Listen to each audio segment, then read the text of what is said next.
இந்த உலகத்திலே இயேசுவோடு நாம் வாழ வேண்டும் என்றால் அவருடைய சிலுவையை எடுத்துக்கொண்டு அவரை பின்பற்ற வேண்டும்.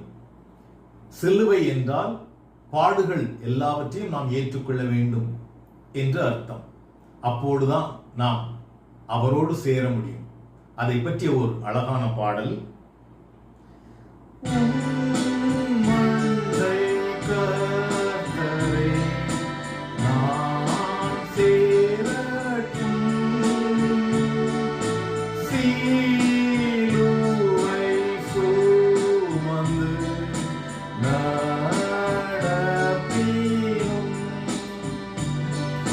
Yeah.